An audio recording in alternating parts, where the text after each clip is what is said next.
Gostaria de convidar vocês a abrirem aí comigo a palavra de Deus no Salmo de número 125. Salmo de número 125. Deixa eu avisar aqui para os irmãos, hoje eu estou com o estômago um pouquinho atacado. Acho que eu comi alguma coisa ontem. Não me fez tão bem. Eu sou meio teimoso, né? Não é à toa a minha esposa me entregando ali com o olhar dela. Eu sou teimoso, né? Eu como coisa que eu não posso comer, depois eu passo mal.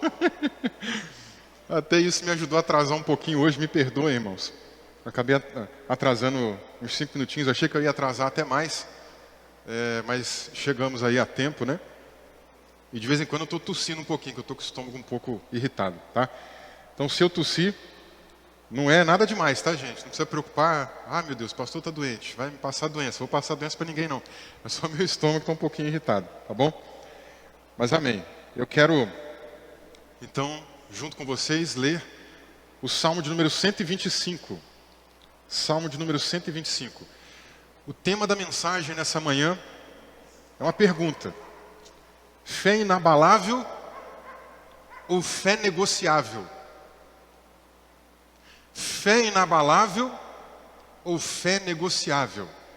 Sobre isso que eu quero meditar com você nessa manhã, tá bom? Salmo de número 125. Diz assim: os que confiam no Senhor são como o monte Sião, que não se abala, mas continua firme para sempre. Como em volta de Jerusalém estão os montes, assim o Senhor está ao redor do seu povo, desde agora e para sempre. O cetro dos ímpios não permanecerá na terra dos justos, para que os justos não comecem a praticar a iniquidade. Faze o bem, Senhor, aos bons e aos retos de coração. Quanto aos que se desviam para caminhos tortuosos, o Senhor os levará juntamente com os malfeitores. Paz sobre Israel. Vamos orar. Senhor, obrigado, Deus. Obrigado por estarmos juntos aqui nessa manhã. Obrigado pela vida de cada um dos irmãos. Obrigado, Deus, pelo esforço dos irmãos de estarem aqui. Alguns até mesmo doentes, mas estão aqui conosco. Nós também agradecemos pelos irmãos e outras pessoas que estão nos acompanhando pela internet, nessa transmissão. Talvez haja pessoas também enfermas que não puderam estar conosco aqui hoje, mas nos acompanham. Ó Deus, obrigado por esse tempo, pelo dia que o Senhor fez. Obrigado pelo privilégio de te adorar, Senhor, poder chegar aqui e cantarmos juntos, com alegria, com o coração fervente. Senhor, fala conosco aqui nesse tempo. Eu quero te apresentar, Senhor, esse texto que foi lido, um salmo tão bonito, tão belo, inspiração do Senhor mesmo, só podia vir do alto, só podia vir de Ti. Obrigado por essa palavra, Pai.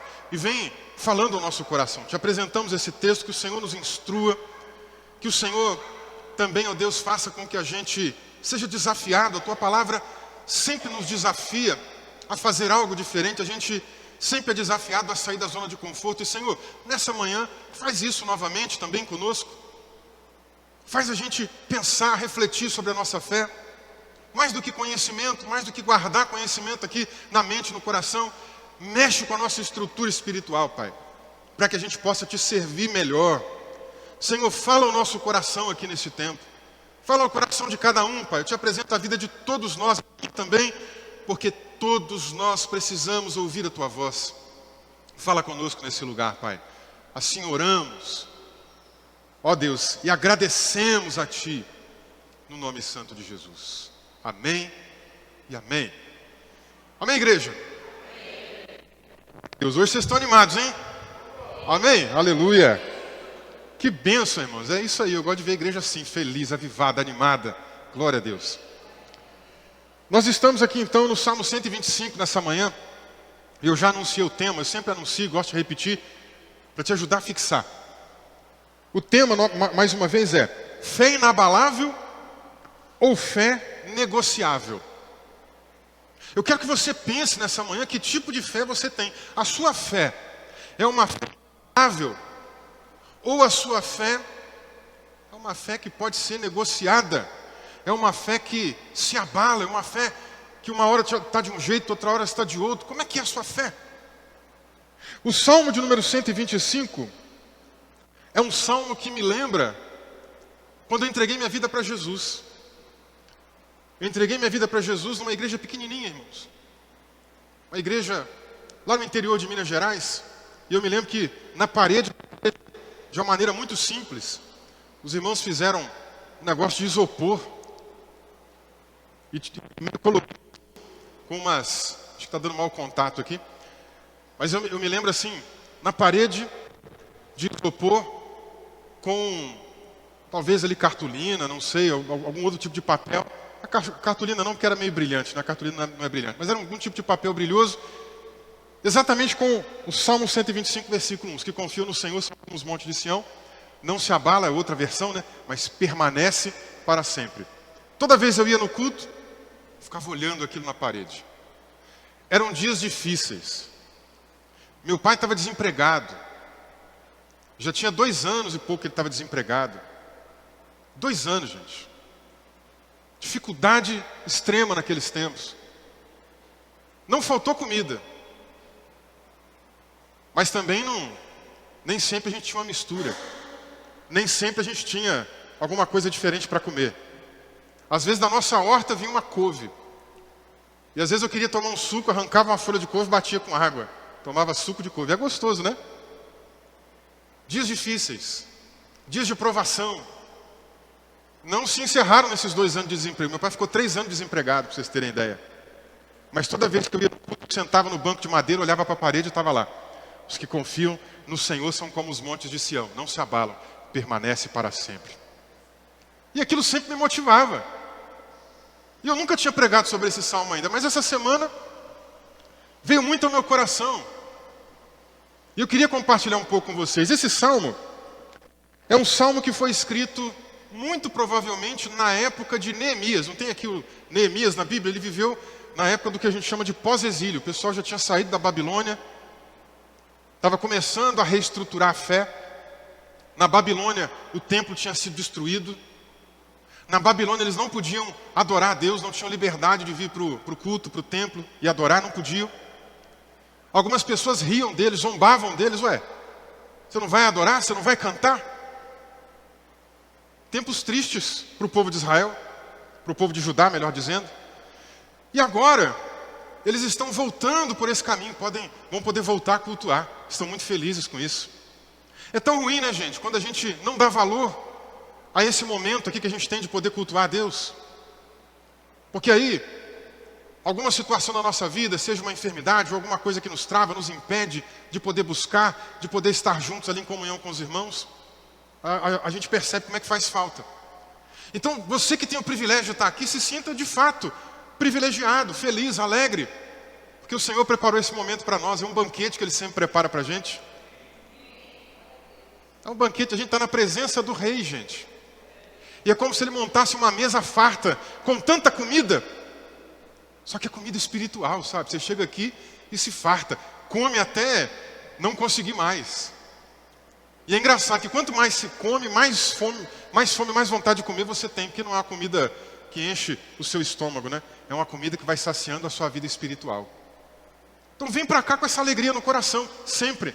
Faça como Davi, no Salmo 122. Alegrei-me quando me disseram, vamos à casa do Senhor. A gente tem que ter alegria para vir para cá. Amém? O coração tem que estar exultando, tem que estar vibrante, tem que estar queimando. É isso que tem que funcionar.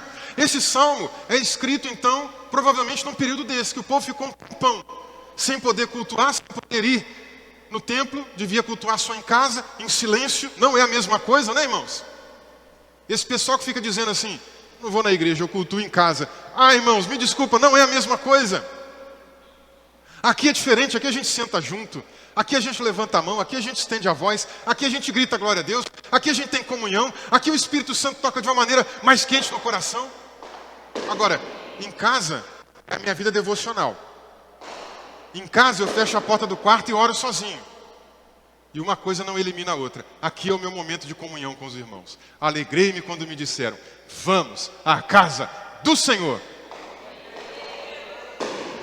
Agora, tempo então de retomada, tempo de mudança. E esse salmo pode ter sido um salmo escrito dentro de duas perspectivas, né? Tem dois tipos de salmos que podem se enquadrar aqui. O primeiro tipo seria um tipo de lamento, um salmo de lamento. O segundo tipo seria um salmo de peregrinação. Inclusive aqui na minha Bíblia, na NAA, colocaram aqui uma epígrafe, né? Cântico de peregrinação.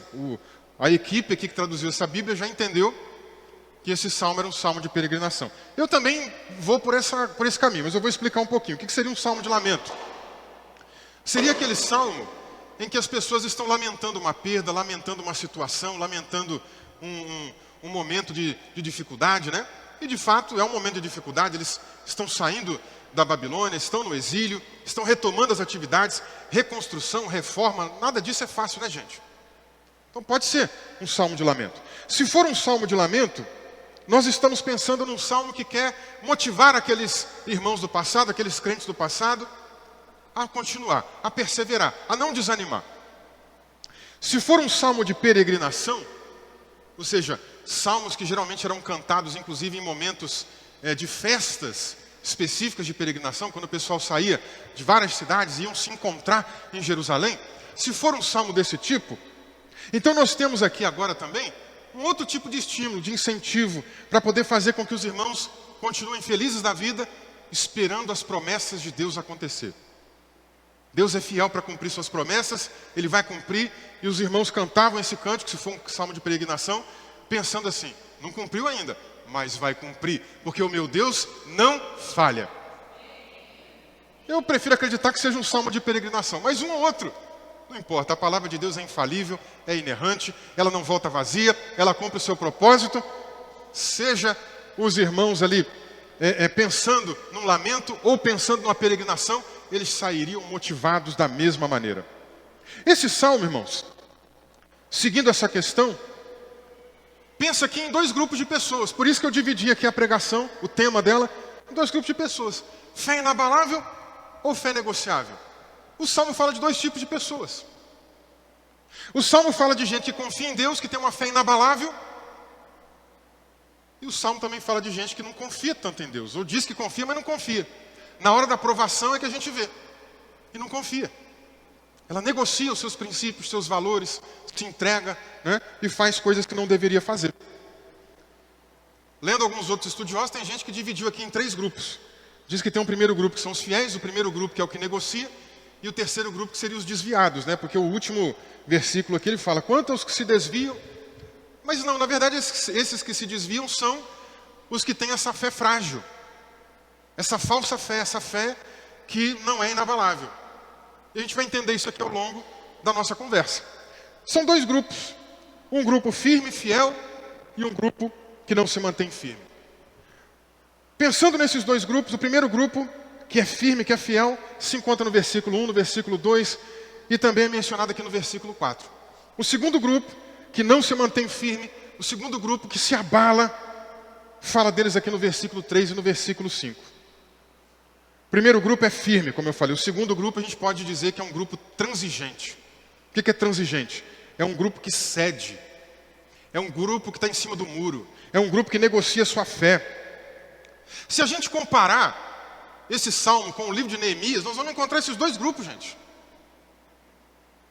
Um grupo que está fiel a Deus, nas promessas de Deus, batalhando para a reconstrução do templo, depois das muralhas. E um outro grupo que não está firme no Senhor, não. Está negociando a fé, entregando os pontos. Em cima do muro, não sabe se adora a Deus ou não. Que tipo de grupo você é? A qual grupo você pertence?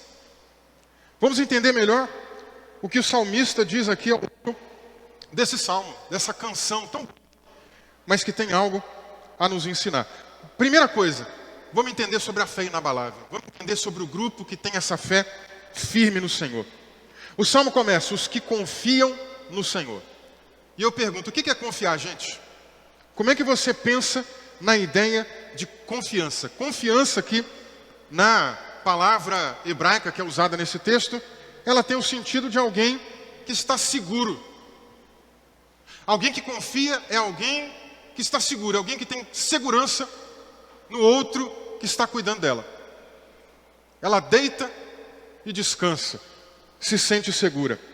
Outro ponto é justamente isso, alguém descansado. Outro ponto pode ser ainda alguém despreocupado. Opa, que engraçado, né? Porque as lutas da vida deixam a gente preocupado. Não quer dizer, pastor, quando eu estou preocupado, não estou confiando em Deus? Sim. É aquele momento que a nossa carne quer trazer a nossa condição, a nossa capacidade para fora. Por isso que Jesus em Mateus 6 diz, não fiquem ansiosos, não fiquem preocupados com o que vocês têm de comer, beber, vestir. O que é a preocupação? É você ocupar a cabeça antes da coisa acontecer. Pré-ocupação, se ocupa antes da coisa acontecer. A coisa nem aconteceu ainda, vai ser o mês que vem. E você já está, meu Deus, o mês que vem tem aquela conta, o mês que vem tem aquele evento, o mês que vem tem aquele problema, o mês que vem tem aquela situação para fazer. Você já está se ocupando. Aí já viu, você se ocupa tanto com aquilo que você perde até o sono. Você está deixando de descansar. Quem confia, descansa. Quem confia como um bebê, recém-nascido, que não sabe fazer nada ainda. E a mãe pega no colo. O pai pega no colo e o bebê está seguro, descansando. O bebê está sem preocupação. Ele sabe que a mãe vai cuidar. Ele sabe que se ele está com fome, a mãe amamenta. Precisamos nos colocar nessa posição, como recém-nascidos, como bebês, nos braços do pai. Isso começa a ser um sinal de confiança. Confiança, irmãos, envolve então uma noção de convicção. Você tem convicção do que Deus tem para a tua vida?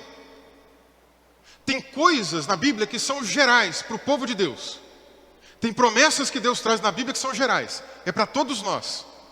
É para pessoas de qualquer outra igreja, para pessoas de qualquer outra situação que está em Cristo. Tem promessas gerais para o povo de Deus. Mas tem situações na Bíblia que apontam para a especificidade. Tem questões na Bíblia que apontam para você, individualmente. E você tem convicção dessas coisas pessoais? Deus tem falado contigo? Você tem se relacionado com Deus? Deus tem falado ao teu coração? Deus tem te mostrado a vontade dEle para a sua vida? Ou você percebe coisas para a vida do outro, para a vida do outro, para a vida do outro, mas na sua vida você não vê nada?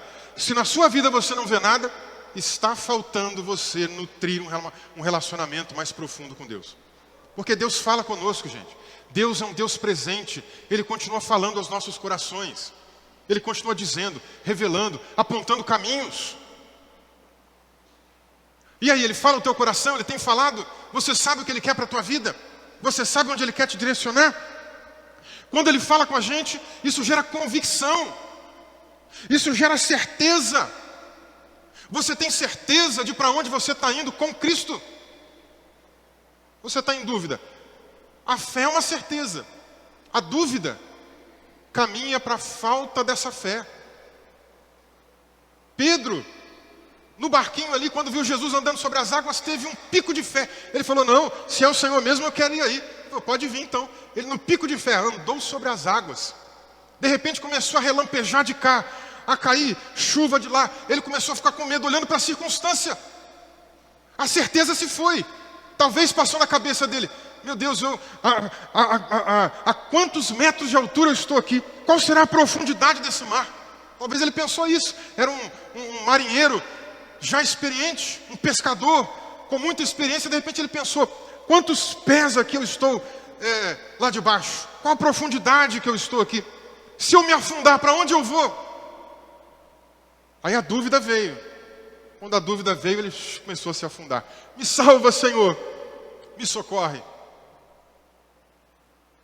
Como é que tem sido aí a tua vida, a tua circunstância? Como é que você tem pensado com relação às coisas da sua vida? Você tem certeza, convicção das coisas que Deus colocou no teu coração?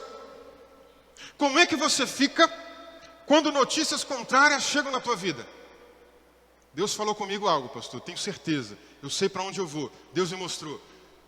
Tá, mas aí, uma semana depois acontece uma coisa contrária ao que você imaginou, vislumbrou ou Ele te mostrou. Como é que você reage agora? Como é que fica a tua fé? Como é que fica a tua certeza? Ou deixa de ser certeza? Você começa a ficar em dúvida. Será que vai acontecer? Será que é verdade? Será que não foi coisa da minha cabeça? Como é que você reage quando uma circunstância diferente chega ao teu encontro? Quando o cenário que você está vivendo parece estar indo na contramão. Você diz assim, é para cá que eu vou. E de repente parece que tudo está te empurrando, né? Ao contrário. Vai na direção que Deus te mandou ir. Prossegue adiante, não para não. A confiança, a certeza é isso, gente. Eu não brinquei aqui que eu sou teimoso? A confiança, ela é uma teimosia positiva, boa, do bom sentido. É a teimosia que assim, ó, todo mundo está te empurrando para cá, mas você está assim, não, eu quero ir para lá. E você tem convicção de para onde você tem que ir. E você vai, atravessando a multidão. Um dia Jesus leu um texto na sinagoga, aliás, acho que alguém leu, né? O texto de Isaías, ou ele mesmo leu, agora não me lembro. Mas ele disse assim, essa profecia se cumpriu hoje. O pessoal ficou revoltado com Jesus. Mas Jesus sabia, não é? Ele tinha convicção, não tinha? Essa profecia se cumpriu hoje. O pessoal ficou tão revoltado que começou a querer empurrar Jesus de um desfiladeiro. Eles queriam empurrar Jesus e matar ele, gente. Imagina. Aí está todo mundo empurrando Jesus, assim, todo mundo indo numa direção. E Jesus? Jesus não é Maria vai com as outras. Desculpem as Marias, né? Jesus não é Maria vai com as outras. Jesus sabe o que ele é, para onde ele vai. O que ele tem que fazer. Enquanto a multidão empurra ele para cá, ele passa no meio da multidão. Do outro. Gente, que passagem interessante, né? Qualquer dia eu prego sobre isso. A multidão indo para um lado, Jesus indo para o outro. E ninguém percebia que Jesus passava do outro. E é difícil você atravessar uma multidão assim, hein? Quando as multidões de problemas, de dúvidas, de circunstâncias aparecem na sua vida, o que você faz? Você vai junto com a multidão? Você deixa a correnteza te levar? Ou você está bem fixo, onde você tem que ir? Qual é a sua atitude? Como é que você lida? Quando as coisas parecem dizer não para você, Deus já te disse o sim. Mas aí vem uma coisa aqui e diz não, vem outra coisa aqui e diz não, vem outra coisa aqui e a porta fecha. Como é que você lida? Não, se Deus já te falou que é, meu irmão, se Deus já disse para você que é, minha irmã, vamos para frente. A fé que está dizendo aqui é uma fé inabalável, firme, fixa, rígida. Nada tira ela do lugar, não. Como é que você lida quando falta dinheiro, né? E geralmente nós estamos nessa situação, né, irmãos? Eu acho que aqui, dificilmente, alguém está sobrando dinheiro, né? Ou ninguém. Sobrando, eu acho muito difícil. Talvez estejamos faltando mesmo. Talvez estejamos no vermelho. Talvez seja a circunstância dizendo não faça, não vai dar, não tem como. Ah, irmãos, mas aí é o ato de fé, de confiança, de rigidez no Senhor e de saber que mesmo faltando, nosso Deus é o Deus dono do ouro, dono da prata, Deus de provisão, que cuida dos detalhes minuciosos da nossa vida. Sempre que eu me deparo com Jesus dizendo que Deus Pai sabe quantos fios de cabelo tem na minha cabeça, eu sei que Ele está no controle. Porque eu tenho 2 filhos. Amo demais eles. Eu tenho certeza que você que tem filho também entende a minha linguagem. Quem não tem também sabe dessa linguagem. Mas a gente não conta os cabelos deles. E Deus sabe quantos fios de cabelo eu tinha ontem. Quantos eu tenho hoje, porque já caiu um pouquinho, né? Inclusive desse lado aqui, ó. Tá caindo mais. Tem uns aqui que tem menos ainda, né? Todo mundo entendeu a piada e já olhou para o irmão que tem menos, né? Tá um pouco mais fácil, né? Mas tem uns, né? Tem uns. Não está zerado, né? Deus sabe. Isso significa que Ele está no controle, irmãos. Ele está no controle. Pode parecer que algo diz que não. Pode parecer que as portas estão fechadas. Mas o Deus que está no controle de tudo, segue na direção da tua vida. Porque a tua vida não está ao acaso. Se a tua vida não está ao acaso, você não precisa consultar horóscopo, você não precisa consultar coisas de adivinhação, porque Deus está no comando, igreja.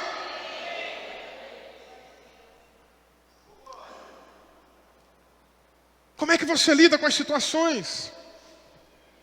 O salmista diz assim, ó: os que confiam no Senhor são como o monte de Sião. Ele faz uma comparação agora, né? Você confia em Deus? Então como é que você deve ser?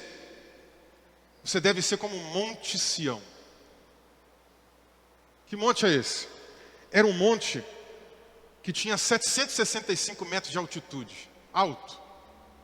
Ele ficava, se você subisse ele, você conseguia ver o templo. Ele tinha visibilidade para o templo. Era um lugar fortificado, um lugar estratégico. Um monte que na época que um povo adversário dominava lá, tinha construções importantes, mas Davi conseguiu dominar aquele território e se tornou um território importantíssimo para o povo de Israel. Depois, com o tempo, se tornou até um local de peregrinação. Já choveu muito por lá. O tempo já mudou muito por lá.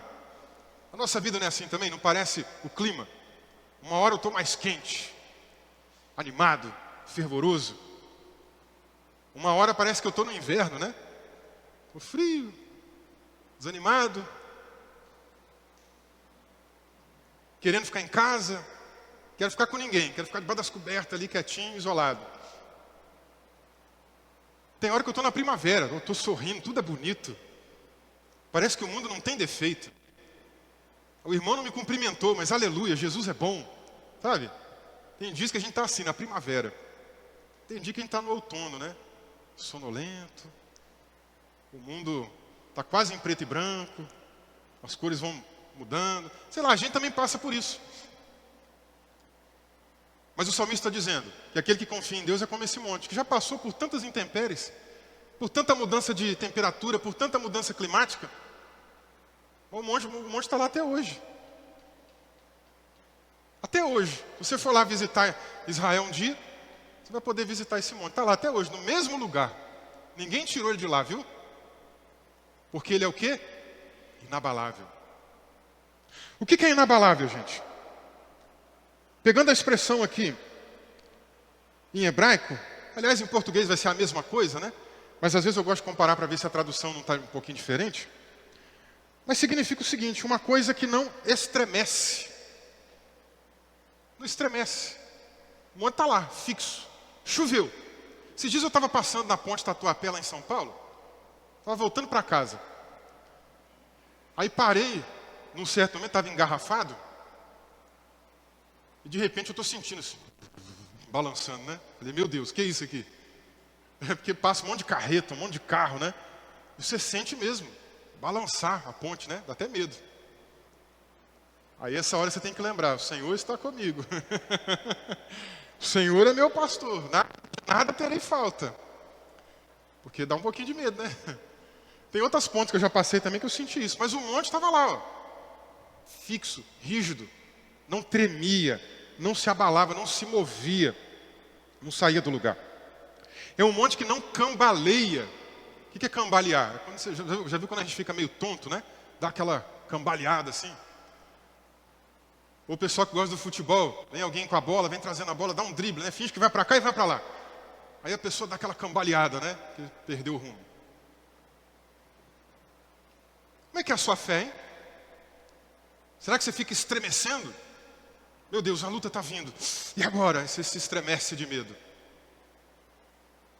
Meu Deus, o problema está chegando. E agora? Aí você cambaleia para um lado, cambaleia para o outro. Você não sabe se você vai para cá ou se você vai para lá. Você faz igual Saul. Não sabe se eu vou na igreja ou se eu vou procurar um esotérico. Não, gente. Você está com Deus, você está com Deus. Tem outra alternativa, não. Não se abalar significa também não se movimentar. Significa ainda também não ser derrubado, não tremer. Tem hora que as lutas vêm e querem puxar o nosso tapete, querem derrubar a gente. Mas a fé verdadeira, a confiança que nós precisamos ter é inabalável. É aquela firme que não deixa a gente cair de maneira nenhuma. Os que confiam no Senhor são como esse monte. Não se abalam. Há quanto tempo você está servindo ao Senhor? Tem coisas que a gente passa, que às vezes coloca a nossa fé em prova mesmo. Decepções, amarguras, tristezas, lutas, enfermidades. Mas e aí? Onde é que você está? Onde é que você vai chegar? Você não pode se abalar. Você não pode se estremecer. Você não pode cambalear. Você não pode ficar titubeando de um lado para o outro. Deus é Deus. Vá com Ele. Não diz já o jargão que é verdadeiro? Com Deus às vezes é difícil. Sem Ele então, irmãos. O mundo vai parecer ser fácil. O mundo vai fazer parecer ser fácil, mas não é. É um engano, é um engodo. Chega lá do outro lado do mundo depois para você ver. É enganação. Agora, o Salmo diz o quê? Os que confiam em quem? No Senhor. É que são assim, inabaláveis. Quem é que você tem confiado? Ou em que você tem confiado? O segredo aqui é confiar em Deus. Em Deus. Isaías 31, versículo 1. Olha o que diz aqui. Ai dos que descem ao Egito em busca de socorro e se estribam em cavalos. Eles confiam em carros de guerra, porque são muitos, e em cavaleiros, porque são fortes. Mas não olham para o Santo de Israel, nem buscam o Senhor.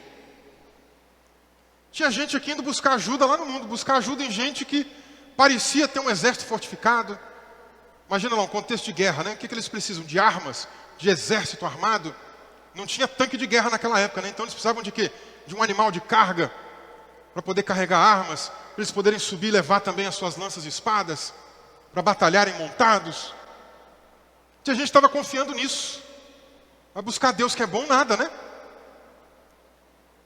Buscar o Senhor que é bom nada. Davi, um guerreiro, um homem de guerra, um homem experiente nas batalhas. Salmo de número 20, verso de número 7. Ele diz assim: uns confiam em carros de guerra, outros em seus cavalos. Nós, porém, invocaremos o nome do Senhor nosso Deus. Na época de Isaías tinha gente confiando em carro de guerra, em cavalo, em animal, em gente. Davi está dizendo, não. Eu sou guerreiro, mas eu confio no meu Deus. Eu confio no meu Senhor. Eu confio no Deus que fez o céu, que fez a terra. É dele que vinha a minha salvação. Tem gente que talvez esteja confiando em outras coisas, em outras pessoas. Em que você confia? Em quem você confia? Onde você tem depositado a tua confiança? Será que você tem confiado no seu salário? Será que você tem confiado no seu patrão? Será que você tem confiado no seu trabalho, na sua fonte de renda? Será que você tem confiado em parentes? Será que você tem confiado em pessoas? Será que você tem confiado em gente que tem algum cargo? Será que você tem confiado em gente que aparentemente pode fazer alguma coisa por você? Se você está depositando sua confiança lá, sinto lhe informar, mas em algum momento você será deixado para trás. Será frustrado. Mas quem confia no Senhor não passa por isso. Quem confia no Senhor pode passar pela provação, mas Deus está junto. Deus está no comando. Deus está ajudando. Lembra da ideia do confiar? Da criancinha, do bebê de colo? Você é como aquela criancinha, como aquele bebê no colo da sua mãe, nos braços do pai.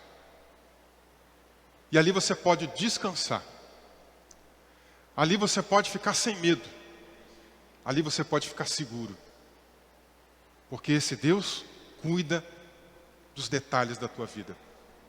Detalhes, gente. Até do fio de cabelo Ele cuida.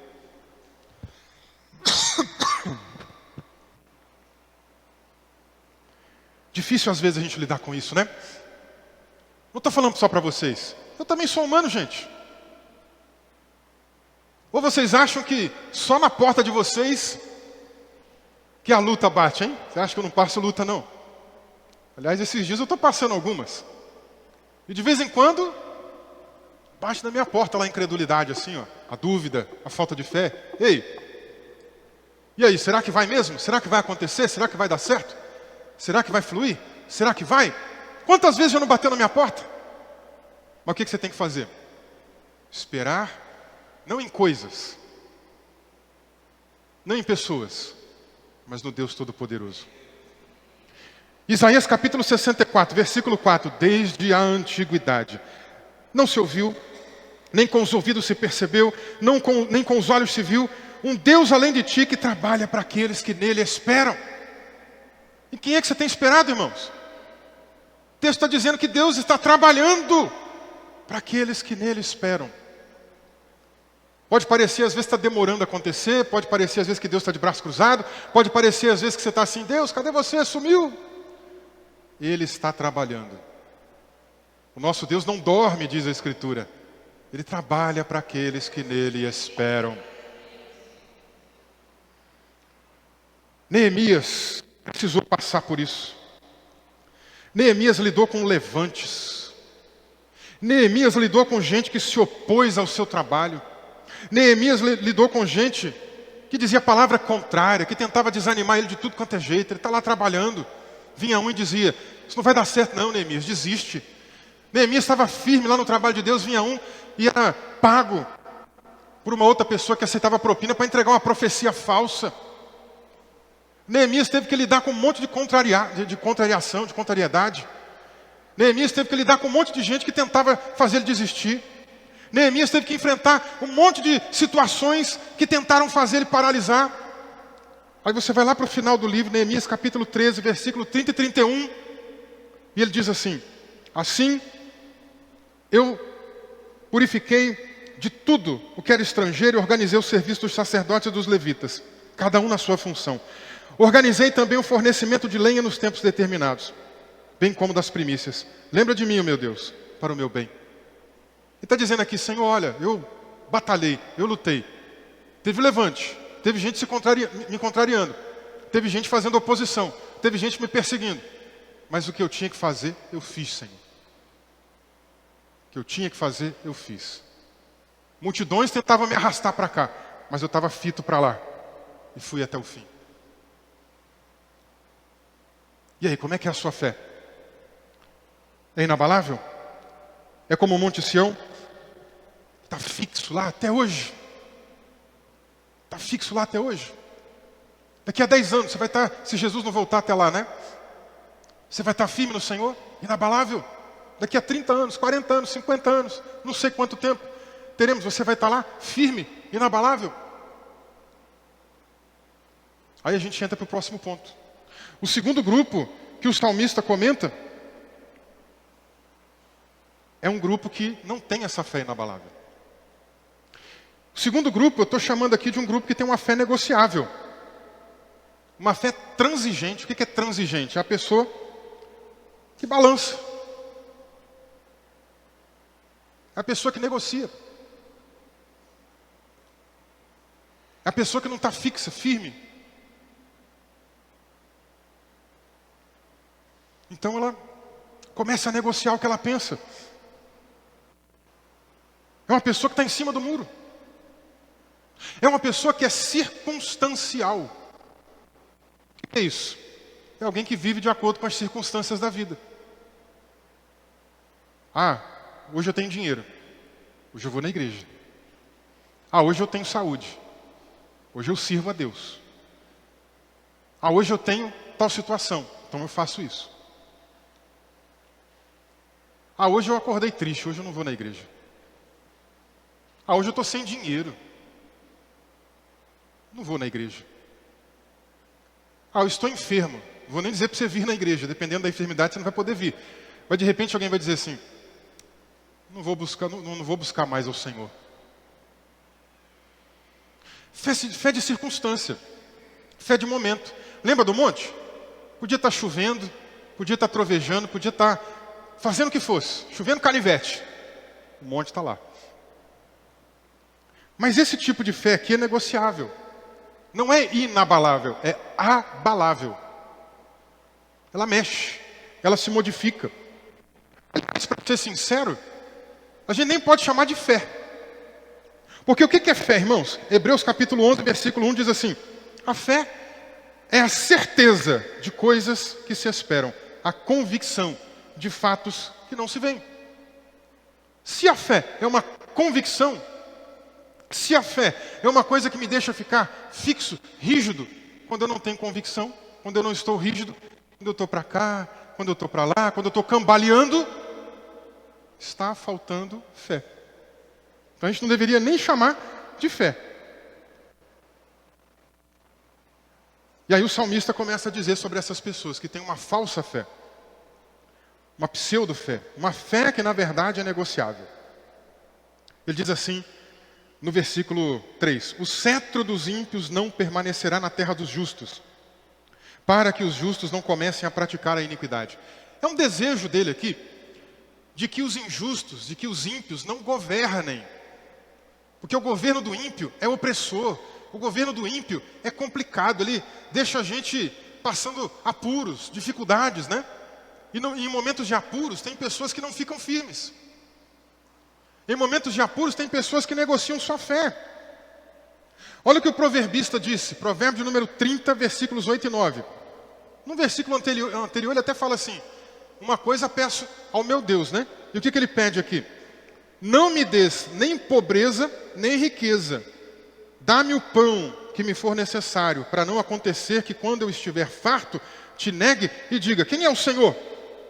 Ou que empobrecido venha a furtar ou profane o nome de Deus. Ele está dizendo assim, meu Deus, me dá o necessário, cuida de mim nas minhas necessidades, Senhor. Não me deixa faltar nada. Não me deixa passar pelo momento de miséria.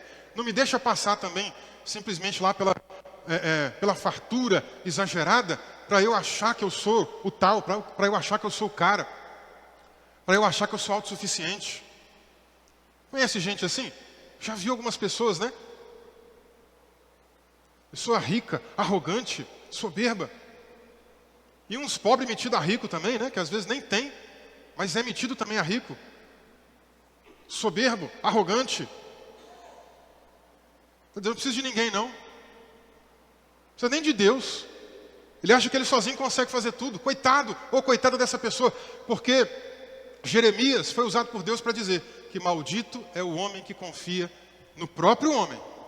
Não é no próximo que está falando, não. Ele está falando de si mesmo. Maldito é o homem que confia no homem, no próprio homem.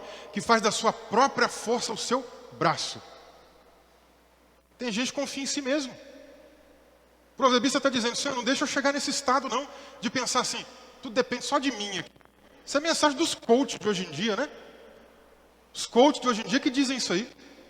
Certa feita, o irmão estava passando por um momento de muita tribulação, de muita dificuldade, procurou uma certa liderança, e essa liderança foi meio coach na vida dela, porque ela falou assim para ele, sabe o que você precisa para mudar a tua vida?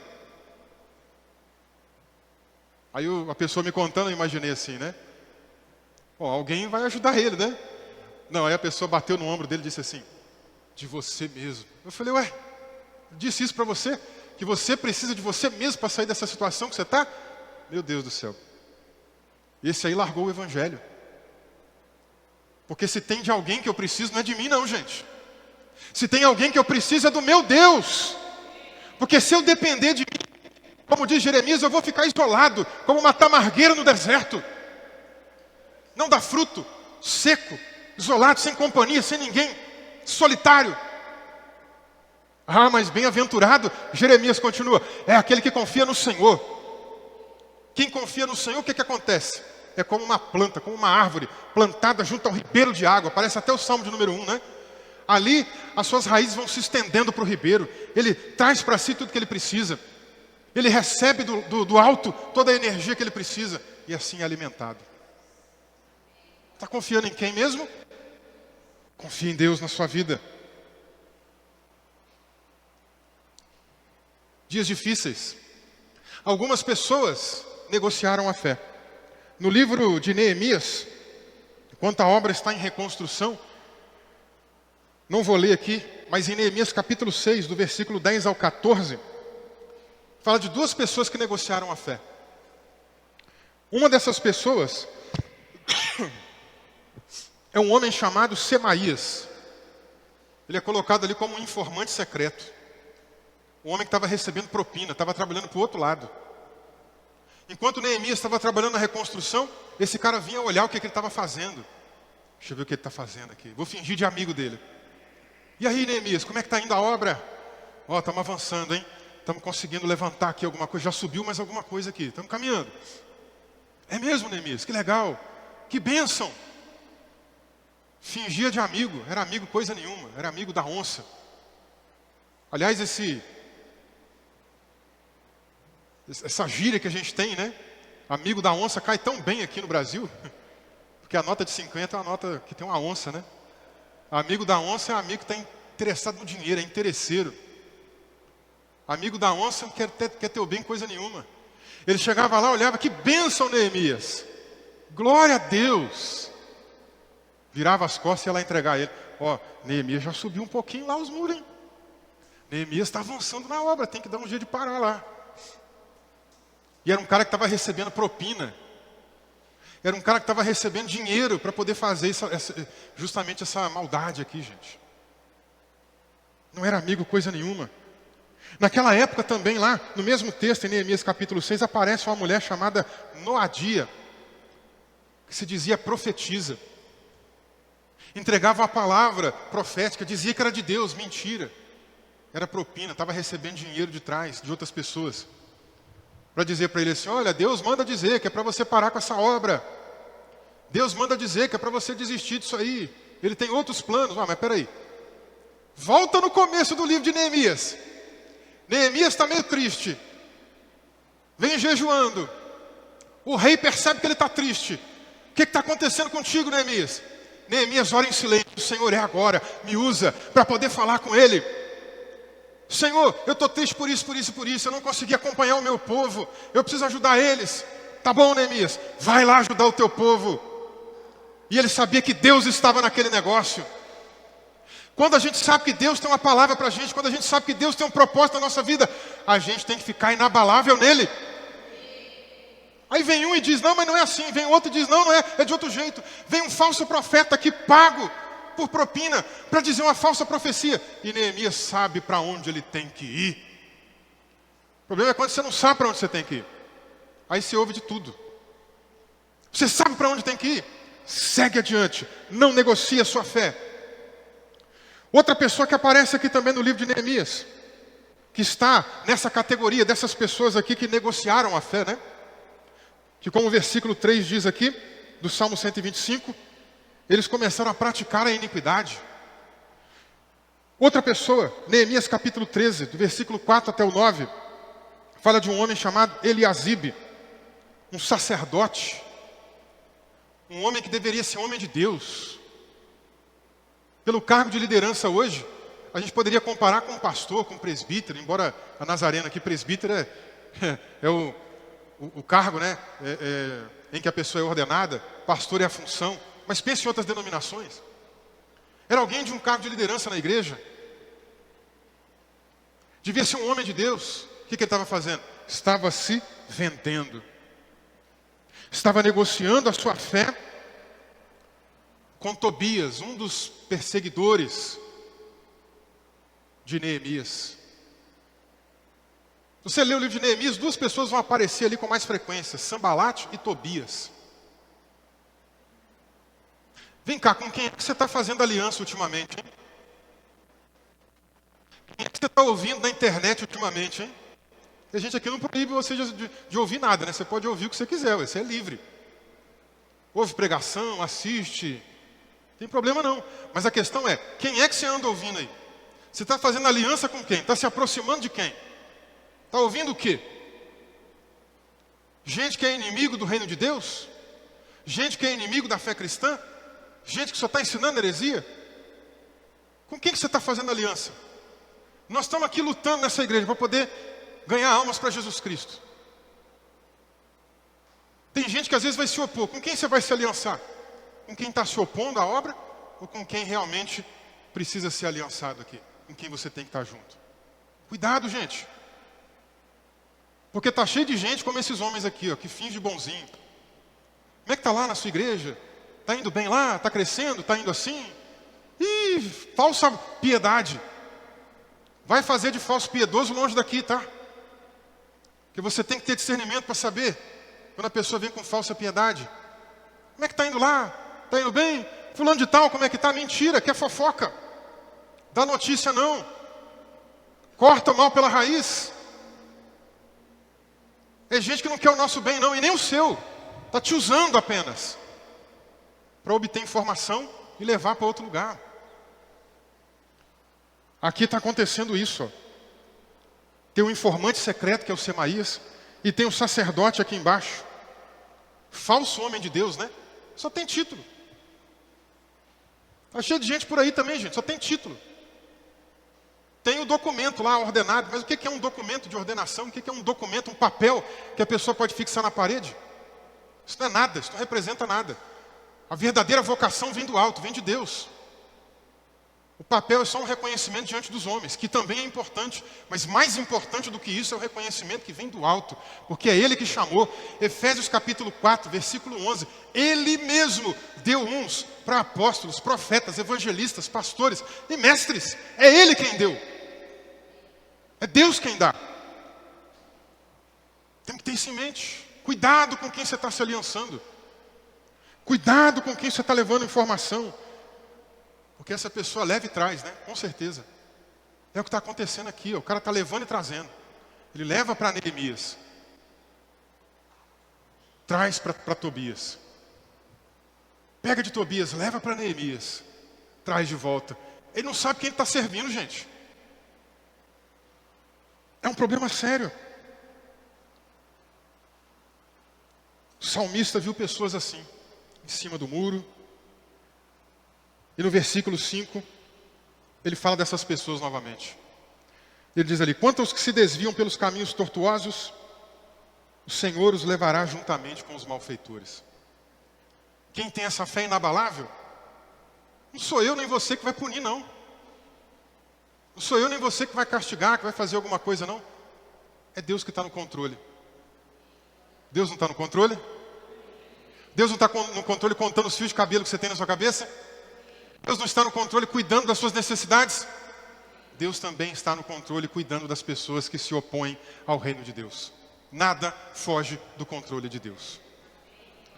No versículo 3, encerrando, versículo 4, encerrando, o salmista ora por aqueles que têm a fé inabalável. Ele diz assim, faz o bem, Senhor, aos bons e retos de coração.